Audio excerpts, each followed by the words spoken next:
Hello friends, welcome to SMS tutorials. ನಾವೀಗ part 1 ವಿಡಿಯೋದಲ್ಲಿ already natural resources ಬಗ್ಗೆ ತಿಳ್ಕೊಂಡಿದ್ದೀವಿ. ಆ ವಿಡಿಯೋದಲ್ಲಿ ನಿಮಗೆ ನ್ಯಾಚುರಲ್ ರಿಸೋರ್ಸಸ್ ಯಾವ್ದ್ಯಾವುದು, ಹಾಗೆ ನಮ್ಮ ಅರ್ತ್ ಬಗ್ಗೆ ಒಂದು ಸ್ಮಾಲ್ ಇಂಟ್ರೊಡಕ್ಷನ್, ಜೊತೆಗೆ ನಿಮಗೆ ಬಯೋಟಿಕ್ ಆ್ಯಂಡ್ ಎಬಯೋಟಿಕ್ ಕಾಂಪೊನೆಂಟ್ಸ್ನ ಒಂದು ಇಂಪಾರ್ಟೆನ್ಸ್, ಜೊತೆಗೆ ಏರ್ ಬಗ್ಗೆ, ಅದರಲ್ಲಿರುವಂತಹ ಕಾಂಪೋಸಿಷನ್ಸ್, ವೇರಿಯೇಷನ್ಸ್ ಏನಾದರೂ ಆದಾಗ ಅದು ಹೇಗೆ ಎಫೆಕ್ಟ್ ಆಗುತ್ತೆ, ಏರ್ ಪೊಲ್ಯೂಷನ್ ಹೇಗೆ ಕಾಸ್ ಆಗುತ್ತೆ, ಇವುಗಳ ಬಗ್ಗೆ, ಜೊತೆಗೆ atmosphere how it is present in Mars and Venus ಪ್ಲ್ಯಾನೆಟ್ಸ್ಗಳಲ್ಲಿ ಯಾವ ರೀತಿಯಾಗಿರುತ್ತೆ, ಮೇಯ್ನಾಗಿ ಹವಾಮಾನದ ನಿಯಂತ್ರಣದಲ್ಲಿ ಈ ವಾಯುಗೋಳದ ಪಾತ್ರದ ಬಗ್ಗೆ ನಾವು ತಿಳ್ಕೊಂಡಿದ್ವಿ. ಅದ್ರ ಬಗ್ಗೆ ಸಹಿತ ನಿಮಗೆ ನಮ್ಮ ಹಿಂದಿನ ಪಾರ್ಟ್ 1 ವಿಡಿಯೋದಲ್ಲಿ ಸಿಗುತ್ತೆ. ನಿಮಗೆ ಡಿಸ್ಕ್ರಿಪ್ಷನಲ್ಲಿ ಕೊಟ್ಟಿರ್ತೀನಿ, ಯಾರು ನೋಡಿಲ್ಲ ಯು ಕ್ಯಾನ್ ವಾಚ್ ದಟ್. ನಂತರ ಮೂನ್ ಬಗ್ಗೆ ನೋಡಿದ್ವಿ. ನೆಕ್ಸ್ಟ್ ಗಾಳಿಯ ಚಲನೆ, wind formation or wind generation ಬಗ್ಗೆ ತಿಳ್ಕೊಂಡಿದ್ವಿ. ಅವುಗಳು ಹೇಗೆ ಚಲನೆಯಲ್ಲಿ ಇರ್ತವೆ ಅನ್ನೋದು ನಾವು ತಿಳ್ಕೊಂಡಿದ್ವಿ. ಡೇ ಟೈಮಲ್ಲಿ ಹೇಗಿರುತ್ತೆ, ಹಾಗೆ ನೈಟ್ ಟೈಮಲ್ಲಿ ಹೇಗಿರುತ್ತೆ, ಇವುಗಳನ್ನು ನೋಡಿದ್ವಿ. ಇದರಿಂದ ಇದೇ ಒಂದು ಪ್ರೋಸೆಸ್ನ ಲಿಂಕ್ ಯಾವುದಕ್ಕೆ ಹೋಗುತ್ತೆ, ರೈನ್ ಹೋಗುತ್ತೆ. ನೆಕ್ಸ್ಟ್ ಏರ್ ಪೊಲ್ಯೂಷನ್ ಬಗ್ಗೆ ಆಗಿದೆ. ನಂತರ ನೀರಿನ ಬಗ್ಗೆ, ಅದರ ಬಗ್ಗೆ ಅದ್ಭುತವಾದಂಥ ಒಂದು ದ್ರವ ಅಂಥೇಳಿ ನಾವು ಕನ್ಸಿಡರ್ ಮಾಡಿ, ಹಾಗೆ ಜಲಮಾಲಿನ್ಯದ ಬಗ್ಗೆ ನಾವು ತಿಳ್ಕೊಂಡ್ವಿ. ನೆಕ್ಸ್ಟ್ ಸಾಯಿಲ್ ಫಾರ್ಮೇಷನ್, ಅದರಲ್ಲಿರುವಂತಹ ಮಿನರಲ್ಸ್ಗಳು ಹೇಗೆ ನಮಗೆ ಅವೈಲಬಿಲಿಟಿ ಆಗ್ತಾ ಇದೆ ಅನ್ನೋದ್ರ ಬಗ್ಗೆ ತಿಳ್ಕೊಂಡಿದ್ವಿ. ಈಗ ಎಂಟರ್ ಆಗೋಣ ಬಯೋಜಿಯೋ ಕೆಮಿಕಲ್ ಸೈಕಲ್ಸ್, ಜೀವ ಭೂ ರಾಸಾಯನಿಕ ಚಕ್ರಗಳು ಅಂಥೇಳಿ ನಾವು ಕರಿತೀವಿ. ಇದರಲ್ಲಿ ನಿಮಗೆ ವಾಟರ್ ಸೈಕಲ್, ಜಲಚಕ್ರ, ಹಾಗೆ ನೈಟ್ರೋಜನ್ ಚಕ್ರ, ಹಾಗೆ ಕಾರ್ಬನ್ ಮತ್ತು ಗ್ರೀನ್ ಹೌಸ್ ಎಫೆಕ್ಟ್, ಓಝೋನ್, ಇದ್ರ ಬಗ್ಗೆ ಎಲ್ಲ ನಾವು ಗ್ಲೋಬಲ್ ವಾರ್ಮಿಂಗ್, ಇದ್ರ ಬಗ್ಗೆ ನಾವು ಡಿಸ್ಕಸ್ ಮಾಡ್ತಾ ಹೋಗೋಣ. ಇದ್ರ ಬಗ್ಗೆ ನಿಮಗೆ ಕಂಪ್ಲೀಟ್ ಒಂದು ಕಾನ್ಸೆಪ್ಟ್ ಏನು ತಿಳಿಸುತ್ತೆ ಅನ್ನೋದು ನಿಮಗೆ ಈ ವಿಡಿಯೋದಲ್ಲಿ ಸಂಪೂರ್ಣವಾಗಿ ತಿಳಿಯುತ್ತೆ. ಈಗ ನೋಡೋಣ. ಹಾಗಿದ್ರೆ ನಾವಿವಾಗ ಡಿಸ್ಕಸ್ ಮಾಡಿದ್ವಿ ಒಂದು ಎಕೋಸಿಸ್ಟಮ್ ಅಂಥೇಳಿ ನಾವು ಹೇಳೋದಾದರೆ, ಆ ಒಂದು ನೆಕ್ಸ್ಟ್ ಜೊತೆಗೆ ಬಯೋಸ್ಪಿಯರ್ ಅಂತ ನಾವು ಹೇಳ್ಕರದ್ವಲ್ಲ, ಭೂಗೋಳದಲ್ಲಿ ಏನಿರುತ್ತೆ living and non living component, ಅಂದರೆ ಬಯೋಟಿಕ್ ಆ್ಯಂಡ್ ಎಬಯೋಟಿಕ್ ಕಾಂಪೊನೆಂಟ್ಸ್. ಕನ್ನಡದಲ್ಲಿ ಜೈವಿಕ ಹಾಗೆ ಅಜೈವಿಕ ವಸ್ತುಗಳು ನಮ್ಮ ಈ ಭೂಗೋಳದಲ್ಲಿರುತ್ತೆ ಅನ್ನೋದನ್ನು ನಾವು ಓದಿದ್ವಿ ಅಲ್ವಾ. ಅವುಗಳು ಯಾಕೆ ಇಂಪಾರ್ಟೆಂಟ್, ಎರಡೂ ಸಹಿತ ಯಾಕೆ ಬೇಕು ಅನ್ನೋದು ಸಹಿತ ನಿಮಗೆ ಗೊತ್ತಿದೆ ಇವಾಗ. ಇಟ್ ಮೀನ್ಸ್ ವಾಟ್ಸ್, ಸಣ್ಣದಾಗಿ ಸಿಂಪಲ್ಲಾಗಿ ಹೇಳೋದಾದರೆ, ಒಂದು ಜೀವಿ ಈ ಅಜೈವಿಕ ವಸ್ತುಗಳ ಮೇಲೆ ಯಾವಾಗಲೂ ಸಹಿತ ಡಿಪೆಂಡ್ ಆಗಿರುತ್ತೆ. ಹೇಗೆ ಅಂತಂದರೆ, ನಾವಿವಾಗ ಮನುಷ್ಯರು ಫುಡ್ ಮೇಲೆ ಡಿಪೆಂಡ್ ಆಗಿದ್ದೀವಿ. ಆರ್ ಏರ್, ಗಾಳಿ, ನಮಗೆ ಗಾಳಿ ಇಲ್ಲದೇ ನಾವು ಬದುಕೋಕ್ಕಾಗೋದಿಲ್ಲ. ಗಾಳಿ it is one of the abiotic component ಅಲ್ವಾ. ಈ ರೀತಿಯಾಗಿ ನಾವು ನೋಡ್ತಾ ಬಂದಿದ್ವಿ. ಈಗ ನೋಡ್ತಾ ಹೋಗೋಣ. ಈಗ ಇದ್ರ ಬಗ್ಗೆನೇ ನೋಡ್ತಾ ಹೋದಾಗ ನಮಗೆ ಈ ವಾಟರ್ ಸೈಕಲ್ ಬಗ್ಗೆ, ಯಾವ ರೀತಿಯಾಗಿ ಒಂದು ಬಯೋಟಿಕ್ ಕಾಂಪೊನೆಂಟ್ ಇನ್ನೊಂದು ಎಬಯೋಟಿಕ್ ಕಾಂಪೊನೆಂಟ್ಗೆ ಡಿಪೆಂಡ್ ಆಗಿರುತ್ತಲ್ವ, ಇದರಲ್ಲಿ ಒಂದು ಸ್ಟೇಬಲ್ ಇರೋದನ್ನು ನಾವು ಗಮನಿಸಬಹುದು. ಈ ರೀತಿಯಾದಂತಹ ಇಂಟರ್ಯಾಕ್ಷನ್ಸಲ್ಲೂ ಸಹಿತ ನಾವು ಕೆಲವೊಂದು ಪ್ರೋಸೆಸ್ಗಳನ್ನು ಗಮನಿಸಬಹುದು. ಅಂತಹ ಪ್ರೋಸೆಸ್ಗಳನ್ನು ಒಂದೊಂದಾಗಿ ನೋಡ್ತಾ ಹೋಗೋಣ. First one is water cycle, ಜಲಚಕ್ರ. ಯಾವ ರೀತಿಯಾಗಿರುತ್ತೆ ಈ ಸೈಕಲ್, ವಾಟರ್ ಸೈಕಲ್. ಇಲ್ಲಿ ವಾಟರ್ ಸೈಕಲ್ ಇಟ್ ಮೀನ್ಸ್, ಹೆಸರಲ್ಲೇ ಹೇಳೋದಾದರೆ water is going in a cyclic form. ಅಂದರೆ ನಿಮಗೆ ಇನ್ನೊಂದು ಗೊತ್ತಿರಲಿ, ನಮ್ಮ ಭೂಮಿಯಲ್ಲಿರುವಂತಹ ಏನು ನಾವು 3/4 ಫುಲ್ ಆಫ್ ವಾಟರ್ ಇದೆ ಅಂತ ಹೇಳಿ ಕರಿತೀವಲ್ವ, either it is saline or fresh water. But ಏನಾಯಿತು, ವಾಟರ್ ಕಂಟೆಂಟ್ ಏನಿದೆ ಅಂತ ನಾವು ಹೇಳ್ತಿದ್ದೀವಲ್ವ, ಅದರ ಫಾರ್ಮಲ್ಲಿ ಚೇಂಜಸ್ಗಳನ್ನು ನಾವು ನೋಡ್ಬೋದು. ಅಂದರೆ maybe it is in a moisture or fresh ವಾಟರಲ್ಲಿರ್ಬೋದು, ಆರ್ ರೈನ್ ವಾಟರ್ ಆಗಿರಬಹುದು, ಆರ್ ಪಾಂಡ್, ಲೇಕ್ಸ್, ಅದೇನು ವಾಟರ್ ಬಾಡೀಸ್ಗಳು ನಾವು ಹೇಳ್ತೀವಲ್ವ ಅದಾಗಿರ್ಬೋದು, ಓಷನ್ ಆಗಿರ್ಬೋದು, ಎನಿಥಿಂಗ್. ಬಟ್ ಒಂದು ರೇಷಿಯೋ ಇದೆಯಲ್ಲ, ಆ ರೇಷಿಯೋ ಯಾವಾಗಲೂ ಸೇಮ್ ಆಗಿದ್ದೇ ಇರುತ್ತೆ. ಅರ್ಥ ಆಗ್ತಿದೆಯಾ? ನಂತರ ಈ ರೀತಿಯಾಗಿ ನಾವು ನೋಡ್ತಾ ಹೋದಾಗ ಈ ವಾಟರ್ ಸೈಕಲ್ ಫಾರ್ಮೇಷನ್ ಆಗೋದಕ್ಕೂ ಸಹಿತ ಮೇನ್ ರೀಸನ್ ಯಾವುದು ಅಂತ ಅಂದರೆ, as you already know that breeze ಫಾರ್ಮೇಷನಿಗೆ ಆರ್ ವಿಂಡ್ ಫಾರ್ಮೇಷನಿಗೆ ಕಾರಣ ಆಗಿತ್ತಲ್ಲ ಯಾವುದು, that is sunlight. In the presence of sunlight ಏನಾಯಿತು, ಲ್ಯಾಂಡ್ ಮೇಲಿರುವಂತಹ ಗಾಳಿ ಇಟ್ ಬಿಕಮ್ಸ್ ಹಾಟ್. ಅರ್ಥ ಆಗ್ತಿದೆ ಅಲ್ವಾ? Why not in ocean side, you know that. ನಾನು ಮತ್ತೆ ಅದನ್ನು ರಿಪೀಟ್ ಮಾಡ್ತಾ ಹೋಗಲ್ಲ. ಇಲ್ಲೂ ಸಹಿತ ಏನಾಗುತ್ತೆ, ನಮ್ಮ ಒಂದು ಈಗ ವಾಟರ್ ಬಾಡೀಸ್ಗಳಿದೆ ಅಂತ ಅಂದ್ಕೊಂಡ್ರೆ, ಇಲ್ಲಿ ಸೂರ್ಯನ ಕಿರಣಗಳು ಬಿದ್ದಾಗ ಇಟ್ ಗೋಯಿಂಗ್ ಟು ಎವಾಪ್ರೇಟ್. ಆ ವಾಟರ್ ಏನಾಗುತ್ತೆ, ಎವಾಪ್ರೇಟ್ ಆಗ್ತಾ ಹೋಗುತ್ತೆ. ಯಾವಾಗ ಎವಾಪ್ರೇಟ್ ಆಗುತ್ತೆ ಅದಕ್ಕೆ ಡಿಪೆಂಡ್ ಆಗುವಂತಹ ಫ್ಯಾಕ್ಟರ್ಸ್ಗಳು ಇವುಗಳೆಲ್ಲವೂ ಸಹಿತ ನಿಮಗೆ ಆಲ್ರೆಡಿ ನಾನು ಎಕ್ಸ್ಪ್ಲೇನ್ ಮಾಡಿದ್ದೀನಿ. ಈ ಒಂದು ಫ್ಯಾಕ್ಟರ್ಸ್ಗಳಲ್ಲಿ ಜೊತೆಗೆ ಇದು ಹೆಚ್ಚಾಗಿ ಎವಾಪ್ರೇಷನ್ ಆದಾಗ ಏನಾಗುತ್ತೆ, ಗಾಳಿಯ ಜೊತೆ ಆ ಮಾಯ್ಶ್ಚರ್ ಗಾಳಿಯಲ್ಲಿ ಇರುವಂತಹ ನೀರು ಇತ್ತು ಅಂದರೆ ಅದನ್ನೇ ನಾವೇನಂತ ಕರಿತೀವಿ, ಮಾಯಿಶ್ಚರ್ ಅಂತ ಹೇಳಿ ಕರಿತೀವಿ. ತೇವ ಏನು ಹೇಳ್ತೀವಲ್ವ, ಮಾಯಿಶ್ಚರ್ ಅಂತ ಹೇಳಿ ಕರಿತೀವಿ. ಗೊತ್ತಾಯ್ತಾ? ಈಗ ಆ ಒಂದು ನೀರಿನ ಕಣಗಳನ್ನು ಈ ಗಾಳಿ ಏನು ಮಾಡುತ್ತೆ, ಕೊಂಡೊಯ್ಯುತ್ತೆ. ಈಗ ಅಟ್ ಒಂದು ಸ್ಲಾಟಲ್ಲಿ ಏನಾಗುತ್ತೆ, ಒಂದು ಕಡೆ ಆ temperature it is very down. As it goes upward ಏನಾಗುತ್ತೆ, ಅಲ್ಲಿ ಟೆಂಪ್ರೇಚರ್ ಡೌನ್ ಇರೋ ಕಾರಣ. ಯಾಕೆ ಟೆಂಪ್ರೇಚರ್ ಡೌನ್ ಆಗುತ್ತೆ, ನಾವು ಮೇಲೆ ಹೋಗ್ತಾ ಹೋಗ್ತಾ why not we feel hot, ಯಾಕೆ ನಮಗೆ ಹಾಟ್ ಅಂತ ಫೀಲ್ ಆಗಲ್ಲ, ಅದು ಸಹಿತ ನಿಮಗೆ ನಾನು ಲಾಸ್ಟ್ ವಿಡಿಯೋದಲ್ಲಿ ಎಕ್ಸ್ಪ್ಲೇನ್ ಮಾಡಿದ್ದೀನಲ್ವ, ಗೊತ್ತಿದೆ ಅಂಥೇಳಿ ಅನ್ಕೊತೀನಿ. ಯಾರು ಗೊತ್ತಿಲ್ಲ ಪ್ಲೀಸ್ ಆ ವಿಡಿಯೋ ನಾನು ಕಂಪ್ಲೀಟ್ ಮಾಡ್ಕೊಳ್ಳಿ. ಯಾಕೆ ಅಂದರೆ ಅಲ್ಲಿ ತುಂಬ ಬೇಸಿಕ್ಕಾಗಿ ಇರುವಂಥದ್ದು, ಜೊತೆಗೆ ನೆಕ್ಸ್ಟ್ ನಿಮಗೆ ಅಪ್ಲೈ ಮಾಡ್ಕೊಳ್ಳೋದಕ್ಕೋಸ್ಕರ ತುಂಬಾ ಇಂಪಾರ್ಟೆಂಟ್ ಕಾನ್ಸೆಪ್ಟ್ಸ್ಗಳನ್ನು ನಾನು ತಿಳಿಸಿದ್ದೀನಿ. ಈಗ ಇಲ್ಲಿ ನೋಡಬಹುದು ನೀವು, as you know cloud formation ಆಗುತ್ತೆ ವೆನ್ ದೆರ್ ಇಸ್ ಅಲ್ಲಿ ಟೆಂಪ್ರೇಚರ್ ತುಂಬ ಕಡಿಮೆ ಇದ್ದಾಗ ಏನಾಗುತ್ತೆ, ಆ ವಾಟರ್ ಕಂಟೆಂಟ್ ಇದ್ದಿದ್ದು it going to form ice ಆಗಿ ಫಾರ್ಮ್ ಆಯಿತು. ಅದನ್ನು ನಾವು ಕ್ಲೌಡ್ಸ್ ಅಂತ ಹೇಳಿ ಕರಿತೀವಿ. ಆನಂತರ ಇಲ್ಲಿ ಏನಾಗಿದೆ, ಫಸ್ಟು ವಾಟರಿಂದ ಎವಾಪರೇಷನ್ ಆಯಿತು, ಎವಾಪರೇಷನಿಂದ ಅಲ್ಲಿ ನೆಕ್ಸ್ಟ್ ಏನಾಯಿತು, ಕ್ಲೌಡ್ ಫಾರ್ಮೇಷನ್ ಆಯಿತು. ಕ್ಲೌಡ್ ಫಾರ್ಮೇಷನ್ ಆದ ನಂತರ ಆ ಕ್ಲೌಡಿಂದ ಏನಾಯಿತು, ರೈನ್ ಸ್ಟಾರ್ಟ್ ಆಯಿತು. ರೈನಿಂದ ಏನಾಯ್ತು, ಈಗ ಮತ್ತೆ ನೀರು ನೆಕ್ಸ್ಟ್ ಮತ್ತೆ ಭೂಮಿಗೆ ಸೇರಿಕೊಳ್ತಾ ಇದೆ. This is a cyclic form. Is it right? ಇದು ಕೇವಲ ಇದಿಷ್ಟರಲ್ಲೇ ನಡೆಯೋದಲ್ಲ. ಈಗ ನಿಮಗೆ ಗೊತ್ತಿದೆ, ಟ್ರಾನ್ಸ್ಪಿರೇಷನ್ ಕಾನ್ಸೆಪ್ಟ್ ಗೊತ್ತಿದೆ. ಸಸ್ಯಗಳಲ್ಲಿ ಇರುವಂತಹ ಆ ನೀರನ್ನು, ಅದು ಆವಿ ಆಗುತ್ತಲ್ಲ, ಆ ನೀರು ಆವಿ ಆಗೋ ಒಂದು ಪ್ರೋಸೆಸ್ನೇ ನಾವು ಟ್ರಾನ್ಸ್ಪಿರೇಷನ್ ಅಂತ ಹೇಳಿ ಕರಿತೀವಿ. ಈ ಸಸ್ಯಗಳಲ್ಲಿ ಆಗುತ್ತೋ ಇಲ್ವೋ ಅನ್ನೋದನ್ನು ನಾವು ಹೇಗೆ ತಿಳ್ಕೊಳ್ಬೋದು, ಸಿಂಪಲ್ಲಾಗಿ ಒಂದು ಆ್ಯಕ್ಟಿವಿಟಿ ಮೂಲಕ ತಿಳ್ಕೊಳ್ಬಹುದು. ಒಂದು ಪಾಟಲ್ಲಿ ಗಿಡನ ತೊಗೊಂಡು, ಎನಿ ಪ್ಲ್ಯಾಂಟ ತೊಗೊಂಡ್ಬಿಟ್ಟು ಅದಕ್ಕೆ ನಾವು ಒಂದು ಪಾಲಿಥೀನ್ ಬ್ಯಾಗನ್ನು ಕಟ್ಟಿಡಬೇಕು. ಅದನ್ನು ನಾವು ಸೂರ್ಯನ ಕಿರಣ ಅದ್ರ ಮೇಲೆ ಬೀಳೋ ರೀತಿಲಿ ಇಡಬೇಕು. ಯಾಕೆಂದರೆ transpiration always occurs in the presence of sunlight. So ಅದಕ್ಕೋಸ್ಕರ ಸನ್ಲೈಟ್ ಬೇಕೇ ಬೇಕು. ನಂತರ ಇಟ್ಟಾಗೇನಾಗುತ್ತೆ, ನೀವು ನೋಡಿದಾಗ ಸ್ವಲ್ಪ ಹೊತ್ತು ಬಿಟ್ಟು ನೋಡಿದಾಗ ನಿಮಗೇನಾಗುತ್ತೆ, ಆ ಕವರ್ ಮೇಲ್ಗಡೆ ಏನಾಗುತ್ತೆ, ವಾಟರ್ ಡ್ರಾಪ್ಲೆಟ್ಸ್ಗಳಿರೋದನ್ನು ನಾವು ಗಮನಿಸ್ಬೋದು. ಇಟ್ ಮೀನ್ಸ್ ವಾಟ್, ಅಲ್ಲಿರುವಂತಹ ನೀರು ಎವಾಪ್ರೇಟ್ ಆಗ್ತಿದೆ ಅನ್ನೋದು ನಿಮಗೆ ತಿಳಿತಾ ಹೋಗುತ್ತೆ.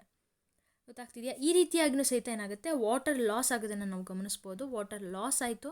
ಈ ರೀತಿಯಾಗಿ ವಾಟರ್ ಲಾಸ್ ಆಗಿದ್ದು ಅದು ಸಹಿತ ಗಾಳಿಯ ಜೊತೆ ಕೊಂಡೊಯ್ದುಬಿಟ್ಟು ಅದು ಸಹಿತ ಏನು ನೀರಿನ ಜೊತೆ ಅದು ಸೇರ್ಕೊಂಡ್ಬಿಟ್ಟು ಅಲ್ಲಿ ಒಂದು ice cube, that means cloud formation ಆಗುತ್ತೆ.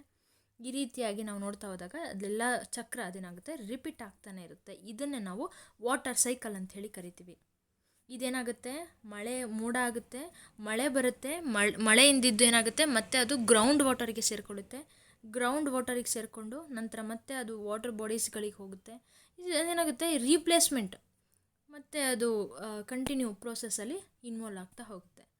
ಗೊತ್ತಾಗ್ತಿದೆಯಾ? This is water cycle. ಇದನ್ನೆಲ್ಲ ನೀವು 6th or 7th ಸ್ಟ್ಯಾಂಡರ್ಡ್ ಸಹಿತ ಓದ್ಕೊಂಡಿರ್ತೀರ. ಆದರೆ ಟ್ರಾನ್ಸ್ಪಿರೇಷನ್ ಅದು ಓದಿರ್ತಾರೆ, ಆದರೆ ಇಲ್ಲಿ ಒಂದು ವಾಟರ್ ಸೈಕಲಲ್ಲಿ ಹೇಳಿರಲ್ಲ ಅಂತ ಅನ್ಕೋತೀನಿ. ನೆಕ್ಸ್ಟ್ ನೋಡೋಣ, nitrogen cycle. It is very very important.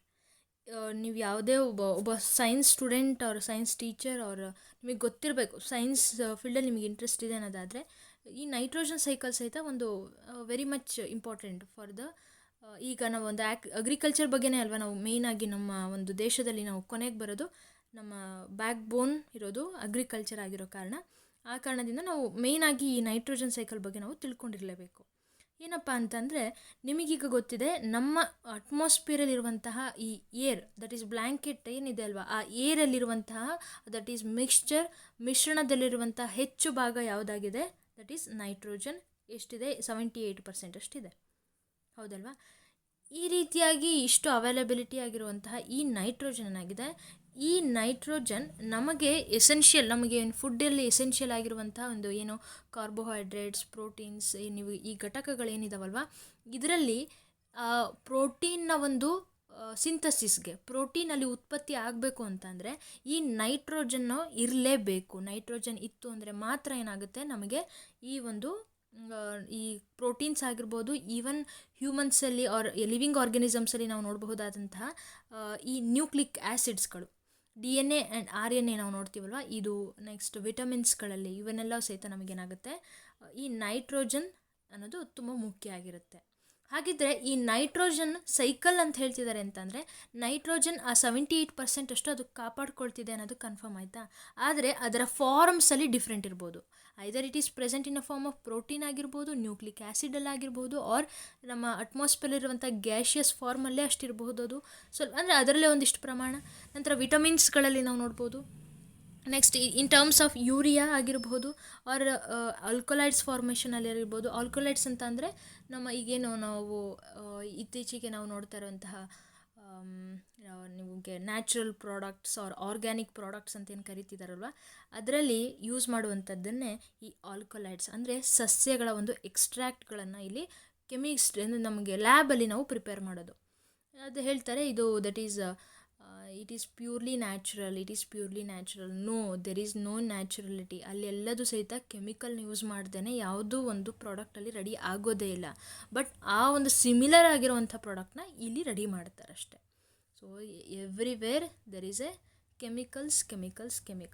Okay, ನೋಡ್ತಾ ಹೋಗೋಣ. ಈಗ ಹಾಗಿದ್ರೆ ಈ ಪ್ರೋಸೆಸ್ಗಳಲ್ಲಿ ಇಷ್ಟು ಫಾರ್ಮಲ್ ಇರೋದಾದರೆ ಯಾವ ರೀತಿಯಾಗಿ ಯಾವ ಒಂದು ಕ್ರಿಯೆಯ ಮೂಲಕ ಈ ನೈಟ್ರೋಜನ್ ಸೈಕಲ್ ಫಾರ್ಮ್ ಆಗ್ತಿದೆ ಅನ್ನೋದನ್ನು ನಾವು ತಿಳಿಸ್ತಾ ಹೋಗ್ತೀನಿ ನಾನು ಇವಾಗ.